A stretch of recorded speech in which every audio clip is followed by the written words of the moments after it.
Genesis chapter 3, a very famous passage from Genesis, the fall of man.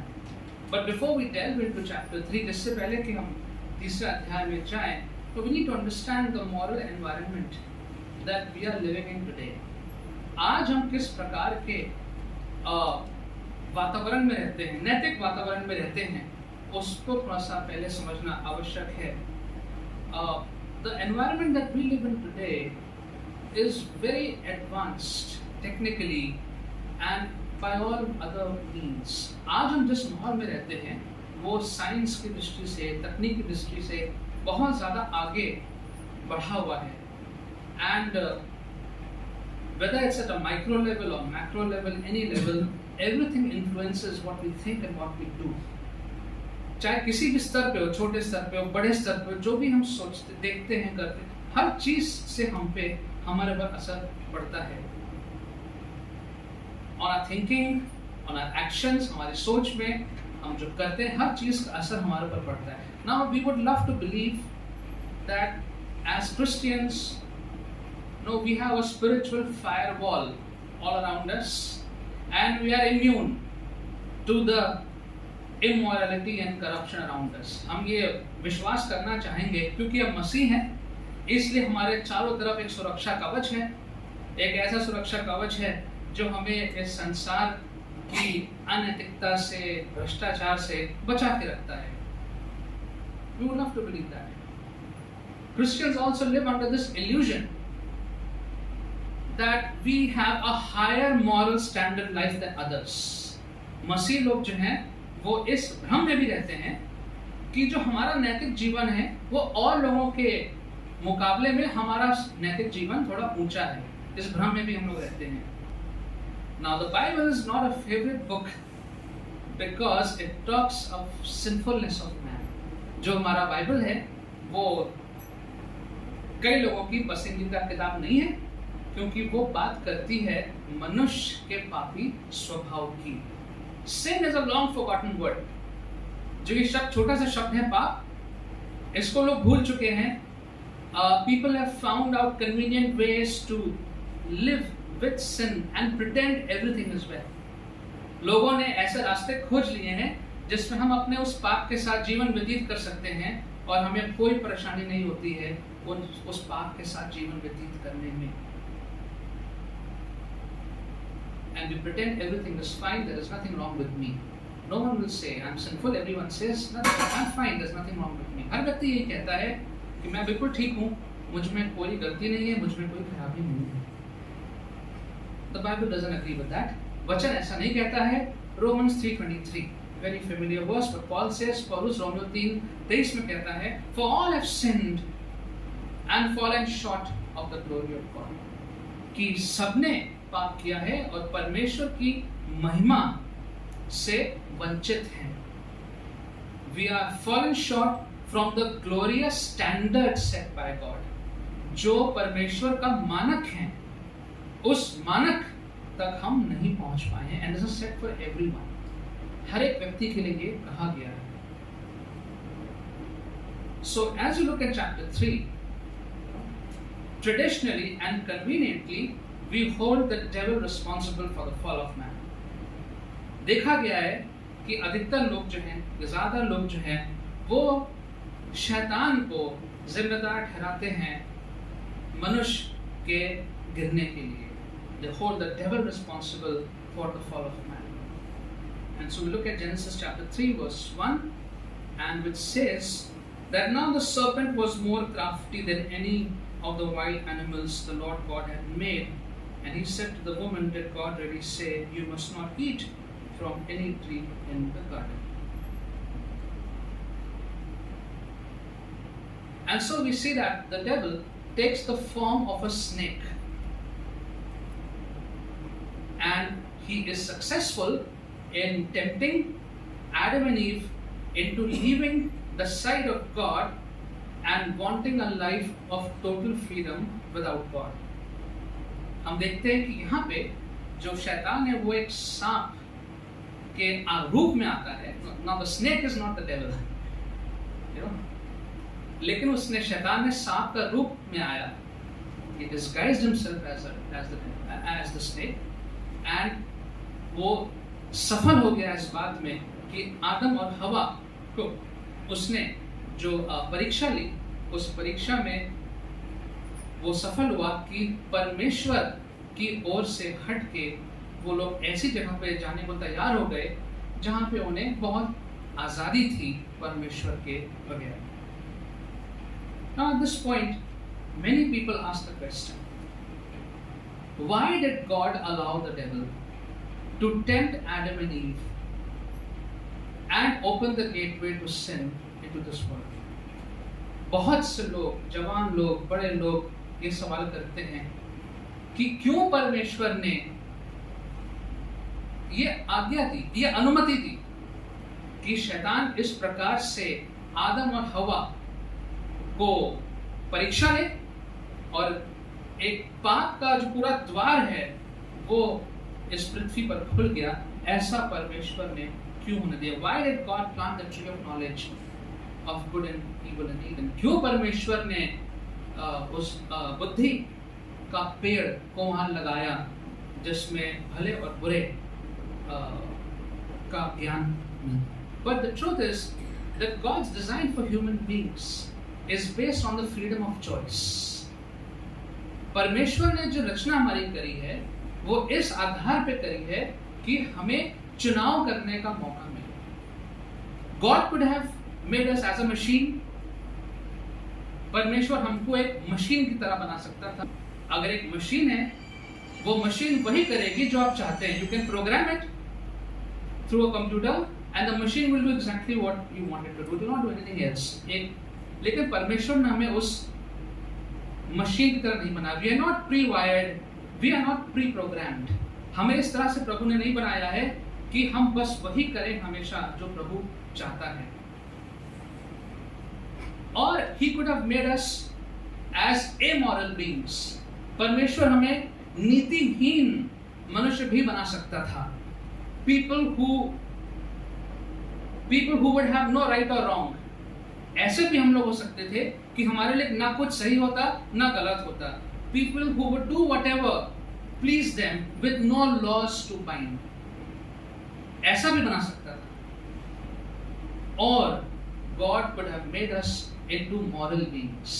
या परमेश्वर हमें ऐसा व्यक्ति बना सकता था जो नीति से भरे हुए लोग होते हैं। People who had the freedom to choose to obey or disobey.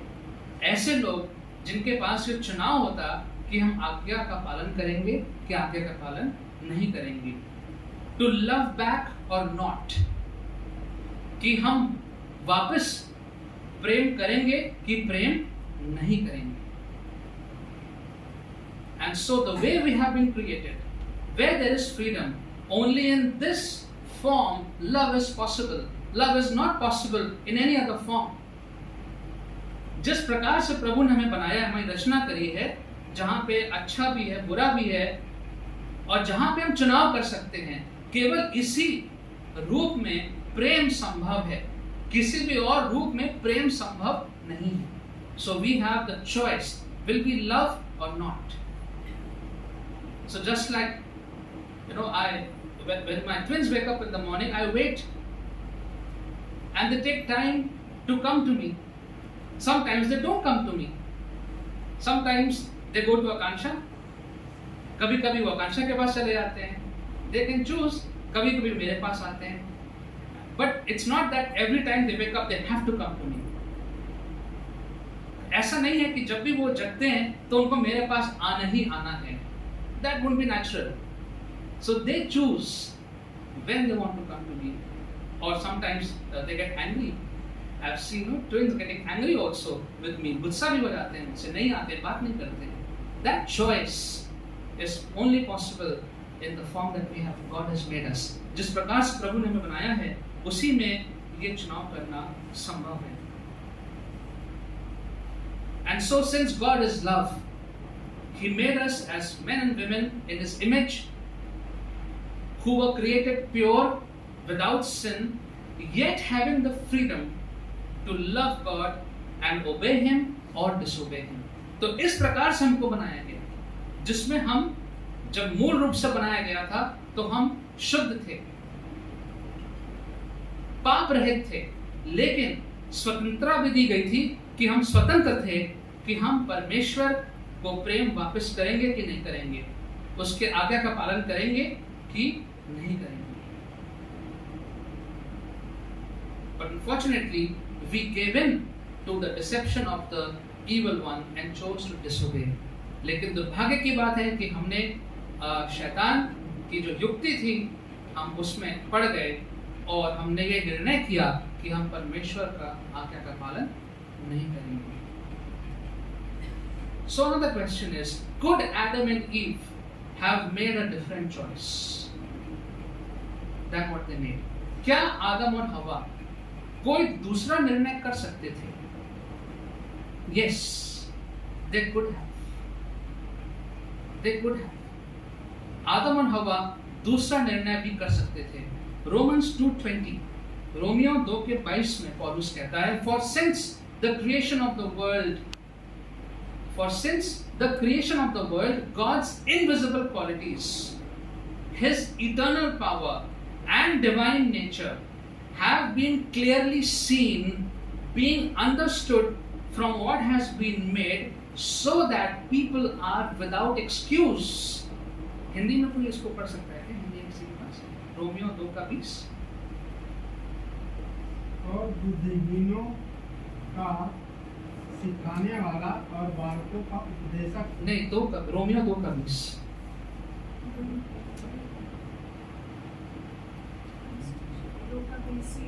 इसी पढ़ लीजिए. सॉरी.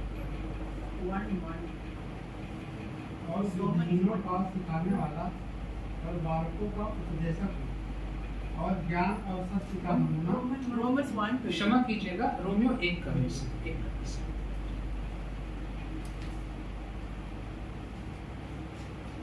उसके अनदेखे गुण अर्थात उसकी सनातन सामर्थ और परमेश्वर जगत की सृष्टि के समय से उसके कामों के द्वारा देखने में आते हैं, यहाँ तक कि वे निरुत्तर.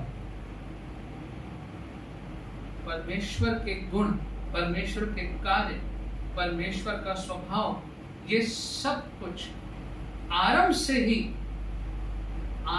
ही साफ साफ दिख रहा था. और इसकी वजह से लोगों के पास कोई भी बहाना नहीं था कि वो परमेश्वर को ना माने. All the qualities of God from the beginning of creation were clearly visible. So neither Adam or Eve had any excuse, nor do we have any excuse for continuing in anything that is sinful by biblical standards. ना आदम और हवा के पास कोई बहाना था, ना आपके हमारे पास कोई बहाना है कि हम एक ऐसे जीवन में आगे बढ़ते जाएं जो वचन की दृष्टि से सही नहीं है. So what was the evil strategy that caused Adam and Eve to fail? That is what we want to look at actually. वो कौन सी दुष्ट युक्ति थी, दुष्ट युक्ति, जिसके कारण आदम और हवा असफल हो गए. And the same strategy is in work today also. वही युक्ति, वही दुष्ट युक्ति आज भी इस समाज में है, संसार में है, इस पृथ्वी पर है, causing many to fail.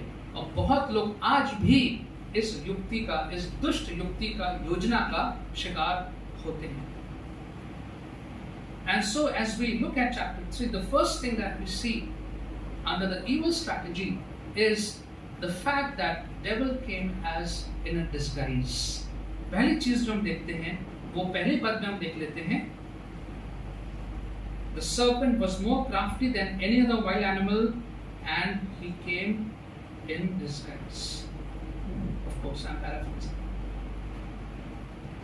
Now, do you think Hindi में जो शैतान था वो एक सांप के रूप में आया, भेष बदल के आया. Now, do you think that Eve would have spoken to the devil if he appeared in his true colors? अगर शैतान अपने असली स्वरूप में आता, I don't know how he would have been, I would have looked at maybe scary, maybe not so attractive. जैसे भी आता पता नहीं, but he had to take a disguise which was more presentable, more pleasing. तो वो ऐसे रूप में आया जिस रूप में हवा को उससे बात करने में कोई परेशानी, कष्ट, हिचकिचाहट नहीं हुई. She did not hesitate to talk to this person in this form, in this disguise. He came as a familiar person, a snake. With all the animals that were created and all were given names by them, was a familiar person.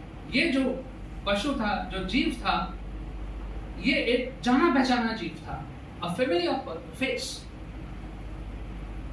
and also must have been a pretty animal. और बहुत सुंदर जीव भी रहा होगा. Still it is for many. आज भी बहुत से लोग जो हैं सांपों को बहुत पसंद करते हैं. I don't like personally, but many people love snakes. They have snakes in their homes and all that, you know. And they look pretty, but I just don't like them. And I think many people don't like them. बहुत लोग सांपों को पसंद नहीं करते हैं, लेकिन वो सुंदर तो होते हैं अगर उसको उस दृष्टि से देखा जाए तो. And so he came as a familiar person and did what he had planned to do. जो योजना थी वो उसने एक रूप बदल के आया और इस बदले हुए रूप में उसने की. And we need to be on our guard as we think of that. हमें अपने लिए अपने आप को चौकस रहना चाहिए जब इस बात को हम देखते हैं. Because the most lucrative propositions may come from familiar people, which may actually be wrong, which may actually be a trap. कि बहुत अच्छे ऑफर्स, बहुत अच्छे विचार, बातें वो किन लोगों से आ सकती हैं? उन लोगों से आ सकती है जिनको बहुत अच्छे से जानते हैं. वो लोग जो हमें बहुत अच्छे हैं, प्रिय हैं, शायद हमारे साथ काम करते हैं और शायद हमारे परिवार के लोग भी हैं.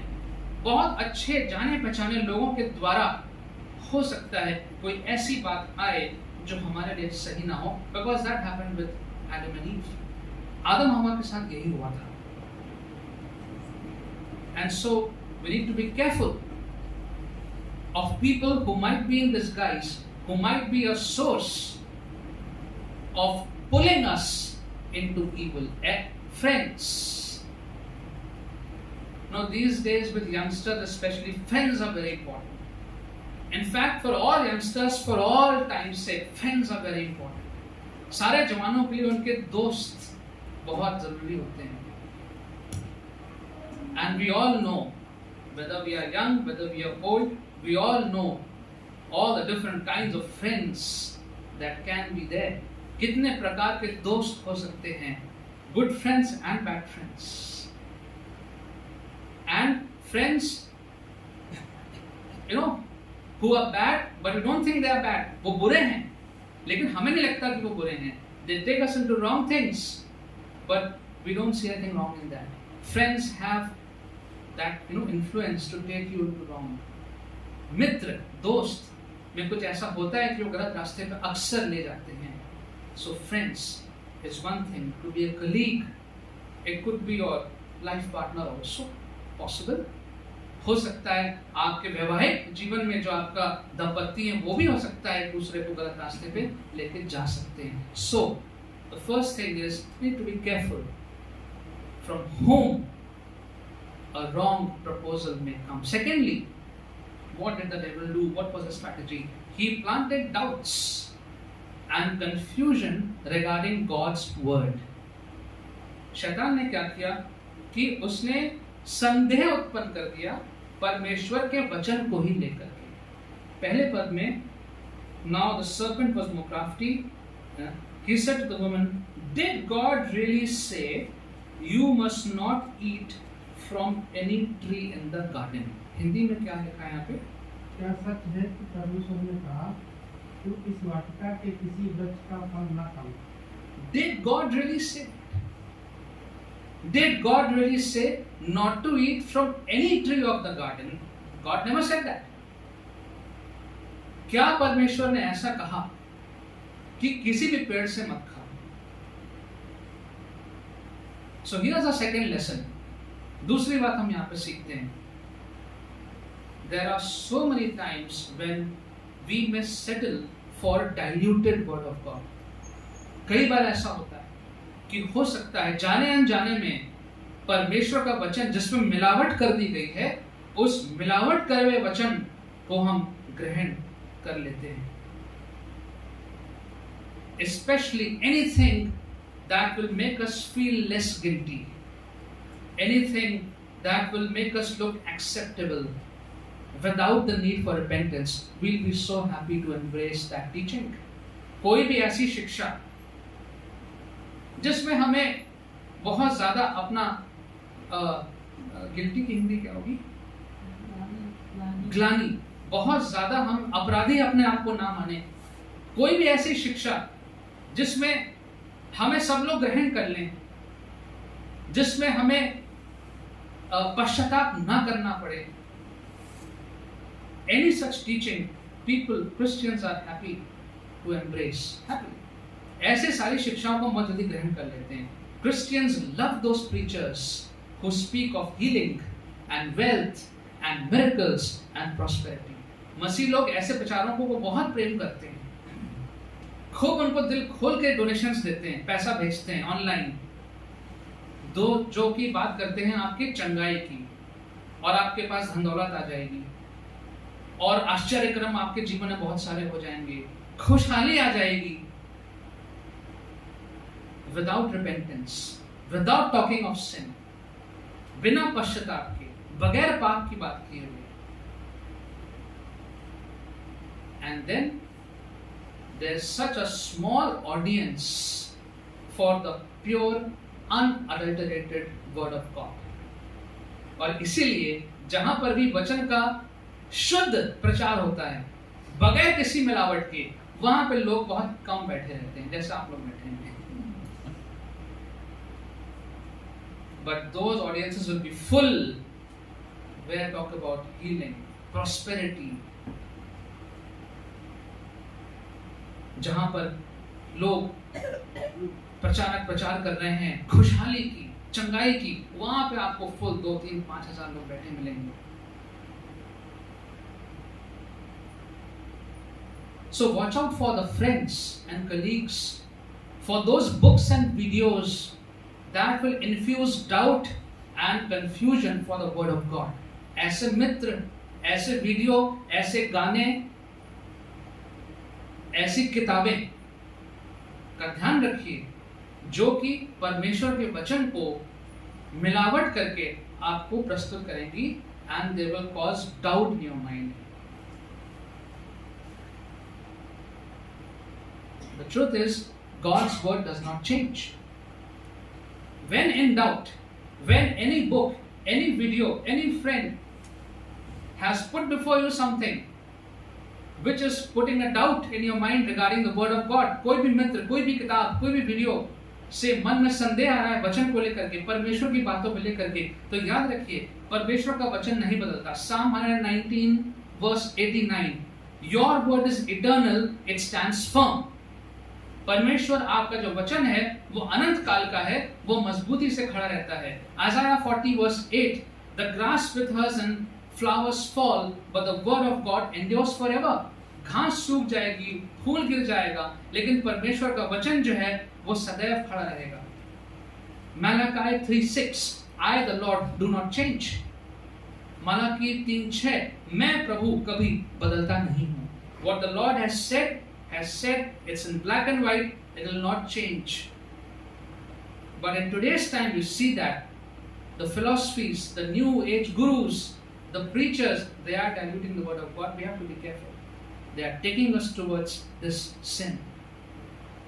आज के गुरु, आज के नए प्रचारक हमें इस प्रकार की शिक्षा की तरफ लेके जा रहे हैं और वचन की में संदेह उत्पन्न करा रहे हैं.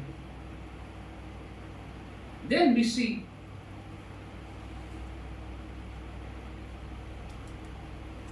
the subject matter of temptation is pleasing to the eye.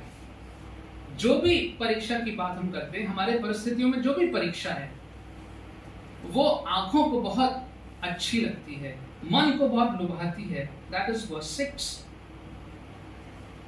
When the woman saw that the fruit of the tree was good for food and pleasing to the eye and also desirable for gaining wisdom, she took some and ate it and also gave some to her husband who was with her and he also ate it. आंखों को बहुत लुभाने वाली थी. Good for food, खाने में अच्छी है. Pleasing to the eye, आंखों को बहुत अच्छी लग रही है. Will help gain wisdom, इससे तो हमें बहुत ज्यादा और बुद्धि ज्ञान हमारी भर जाएगी. Now you can connect all of this to today's time. आज के समय में इन सब बातों को आप सोच सकते हैं अपनी अपनी परिस्थितियों में. Know how we get brainwashed by reels, by videos, by motivational talks, and we start believing what they are saying. जो भी हम नेट पे, इंस्टा पे जो रील्स आती हैं, मोटिवेशनल टॉक्स आते हैं, वो सुन सुन के हम भी विश्वास करने लगते हैं. And so let's be careful of all that is very tempting, very pleasing to the eye. वो सारी चीजें जो आंखों को बहुत पसंद हैं, लुभाती हैं, जिसमें हमें सब अच्छी अच्छी बातें दिख रही हैं, हम उससे भी सावधान रहें. One point I missed, that the devil makes the word of God look mutable. जो शैतान की युक्ति है वो परमेश्वर के वचन को इस प्रकार से प्रस्तुत करती है कि वो बदल सकता है. परमेश्वर का वचन बदल सकता है. They twist and turn the word of God. परमेश्वर के वचन को बदल सकते हैं. But the truth is that God's word cannot be changed. परमेश्वर का वचन जो है वो बदल नहीं सकता है. वो जैसा लिखा हुआ है वो वैसे ही रहता है. So let's be careful of those teachings and philosophies, influences which will suggest that. That is verses 4 and 5. What the devil tell Eve? You will not surely die. God had told them you will die. परमेश्वर ने कहा था कि अगर वो वाला फल खाओगे तो तुम्हारी मौत हो जाएगी. Don't eat that fruit. You will die. What is the devil telling them? You will not surely die. And so, when we are in the church, when we are in the fellowship, there are things we learn from the messages, from reading the Bible, at home, from the Bible study. हम अपने church में, घर में, प्रार्थना में हम प्रभु की बातें सीखते हैं. Then we go out in society. Our young people, children, they go in the schools and colleges, and then they hear something different. And this is what they have to hear. That's not true. It's not going to happen. The Bible says, don't do this. Is it? That's old-fashioned. आज के जवानों को ये कहने को मिलता है, ये सब बातें पुरानी हो गई है. Who follows this today? आज के समय में ऐसा कौन करता है? And so the same strategies that were at work in Genesis 3, the same strategies are at work today also. वही युक्तियां जो उत्पत्ति 3 में थी, वही बातें आज भी हमारे जीवनों में हैं. Whatever is one's weakness or desires of the flesh, it looks good, it's pleasing and looks useful. जो भी हमारी कमजोरी है, वो में अच्छी दिखेगी, काम की दिखेगी. The alcohol bottle looks nice. जो शराब की बोतल है, वो अच्छी दिखती है. Its color looks nice. उसका रंग भी अच्छा है. Oh, it gives great satisfaction. It helps me to get over my sorrow. मेरे दुख से मैं वो बाहर आ जाता हूँ. And it is also good for the body. वो शरीर के लिए भी अच्छी है. Didn't Paul tell Timothy in 1 Timothy 5:23, a little wine is good for your stomach? क्या पौलुस ने तिमोथी से नहीं कहा था कि थोड़ा सा दाखरस जो है वाइन वो तुम्हारे पेट के लिए अच्छी है, तुम्हारी बीमारी दूर हो जाएगी. So all these logics are mixed up here and there out of context so that we can do the wrong thing. गलत दिशा में जाने में ये सब चीजें हमारे दिमाग में चलती रहती. Don't fall for such explanations. ऐसी युक्तियों में मत गिरें. They will destroy you. They destroy your life. They destroy the life of your children. Don't forget that. आपका जीवन बर्बाद करेंगी, आपके बच्चों का जीवन भी बर्बाद करेंगी. It's harsh, it's bitter, it's true. कठोर शब्द है, कड़वा शब्द है, लेकिन सच है. The sinfulness that we yield into will be passed on to the children by us, not by God, by us. And you will see your children's lives being destroyed if we don't repent today, if we don't stop doing the wrong. हम अपने बच्चों को बर्बाद होते हुए देखेंगे अगर हम गलत दिशा से अपने जीवन को नहीं मोड़ेंगे. What was the result of the disobedience of God's law? जब परमेश्वर के वचन को नहीं माना गया, उसका इनकार कर दिया, तब उसका नतीजा क्या हुआ? There was immediate separation from God. They hid. Verse 8. Then the man and his wife heard the sound of the Lord God as he was walking in the garden in the cool of the day, and they hid from the Lord God among the trees of the garden. They hid. वो छिप गए. There was no fellowship with God. परमेश्वर के साथ जो सहभागिता थी वो टूट गई.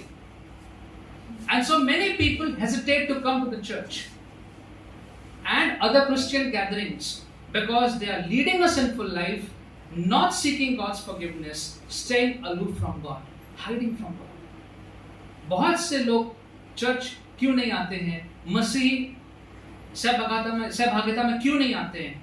क्योंकि वो एक गलत जीवन व्यतीत कर रहे हैं, परमेश्वर के क्षमा को नहीं प्राप्त करना चाहते हैं, परमेश्वर से भागे भागे फिर रहे हैं.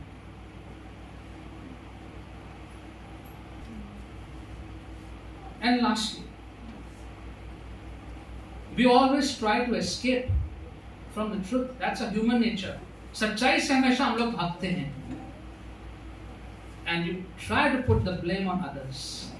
और दूसरों के ऊपर दोष डाल देते हैं. दूसरे चाहे लोगों पे चाहे परिस्थितियों पे. ये हमारा स्वभाव है. It's our nature to pass on the blame of our wrongs on someone else or the circumstances. The best is circumstances. Put it on the circumstances.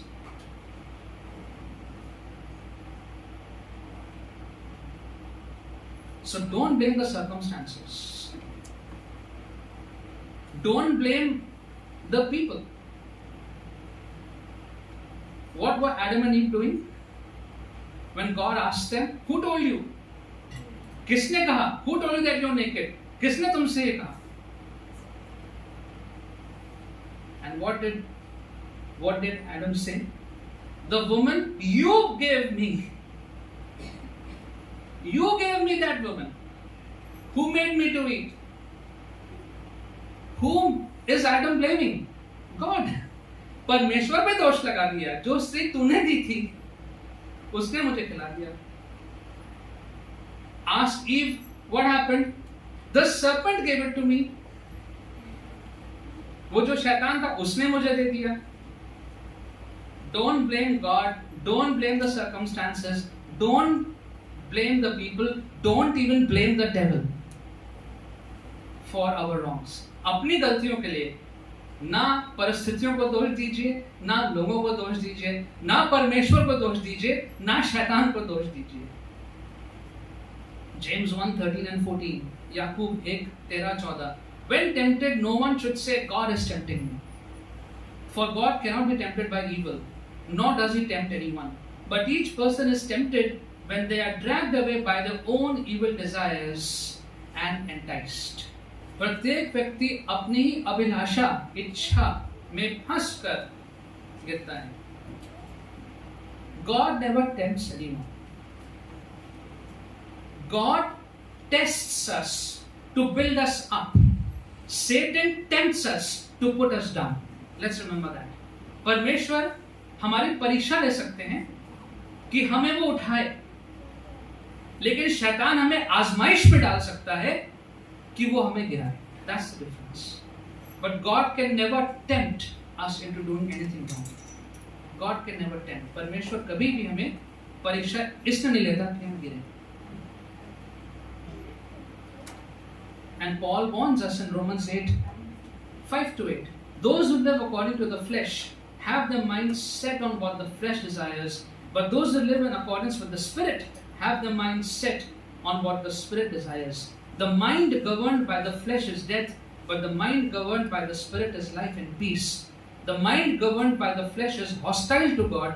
It does not submit to God's law, nor can it do so. Those who are in the realm of the flesh cannot please God. ये अंतिम भी पढ़ दीजिए मेहरबानी से, Romeo 8:5-8.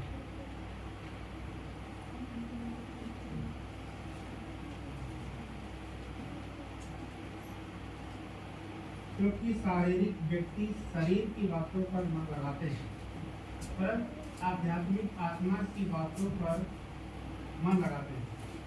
शरीर पर मन लगाना तो मृत्यु है, पर आत्मा पर मन लगाना जीवन और शांति है.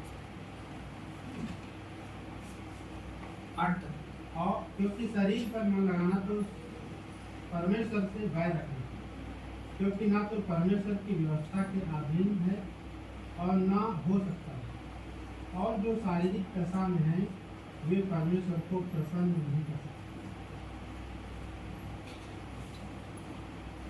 And so, no need to think of our present times, as I said earlier. No, very technically advanced times we're living in, with all the gadgets, with all the freedom that we have. हम इतने ज़्यादा स्वाधीन हैं, स्वतंत्र हैं, हम कुछ भी कर सकते हैं. We have access to everything. But with all of that, there are new levels, new ways, multiple ways of going in the wrong direction. जितने ज़्यादा आधुनिक हो गए हैं, उतने ही आधुनिक अब और तौर तरीके हो गए हैं जिससे हम गलत रास्तों पे जा सकते हैं और जा रहे हैं. And it is so subtle, you never get to know. और इतने धीरे धीरे ये कार्य हो रहा है कि हमको पता भी नहीं चलेगा कब हम, हमारे जान पहचान के लोग, हमारे बच्चे धीरे धीरे उस गलत रास्ते पे चले गए. आज के समय 4-year boy is surfing the net for pornography. 4 साल के बच्चे जो हैं वो मोबाइल पे अश्लील साहित्य देख रहे हैं. 4 years. Can you imagine? 4 years.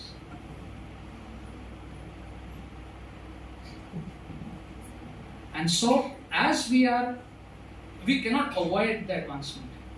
जितना भी आधुनिक समय है जिसमें हम हैं, उसको हम रोक नहीं सकते हैं.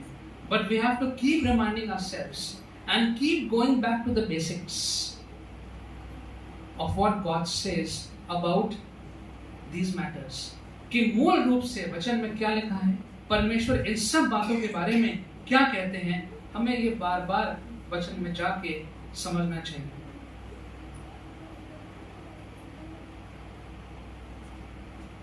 The mind governed, verse 7, the mind governed by the flesh is hostile to God. एक ऐसा स्वभाव जो बहुत ज्यादा भौतिक चीजों में, सांसारिक चीजों में, शरीर की बातों में बहुत ज्यादा आगे जा चुका है, वो मन, वो दिल परमेश्वर की बातों के विरोध में रहेगा. So when we are too much into surfing, into internet, into books, into any particular thing, and you know how the internet works, the artificial intelligence knows what you're looking at and it will keep sending you the same stuff again and again. आप अगर shopping app पे हैं और आप जो shopping कर रहे थे ऑनलाइन, आपने नई शॉपिंग करी, अगली बार जब आप उस पर जाएंगे तो वही चीजें दोबारा आपके पास आएंगी. The same goes for FB. Facebook knows what you have been doing, where you have paused, what you have clicked, what you have liked, and it will keep on showing you similar matter again and again and again. And you will not know when you were dragged long way to the wrong side. आपको पता भी नहीं चलेगा कि कब वो सब चीजें देखते हुए, सुनते हुए, करते हुए आप गलत दिशा में चले गए। And then the mind will be hostile to God. परमेश्वर की बातों से हमारा मन जो है वो विरोध में आ जाएगा।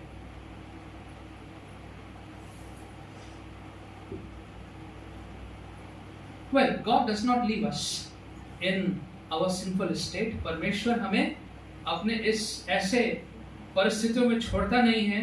He reaches out to us.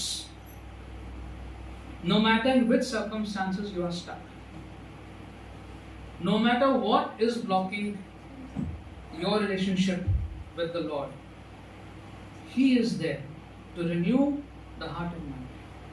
Now we can think about that. कौन सी ऐसी बात है जो शायद हमारे संबंध को प्रभु के साथ ब्लॉक कर रही है, रोक रही है? आधुनिक तौर पर समय में कौन सी ऐसी चीज है जिसने हमें जकड़ के रखा हुआ है? कौन सी ऐसी बात है जिसने हमें कमजोर बना के रखा हुआ है? कौन सी ऐसी बात है जो हमें बहुत लुभाती है और गलत दिशा की ओर खींचती है? तो परमेश्वर हमें ऐसी दशा में छोड़ नहीं देते। He is there to come, rescue us, help us, to forgive us, help us to move on stronger. परमेश्वर हमारी सहायता करते हैं कि वो हमें क्षमा करते हैं, हमें सामर्थ देते हैं। यीशु हमारी सहायता करते हैं। The Lord Jesus helps to move on, to give us a fresh start. एक नई आरंभ हम कर सकते हैं।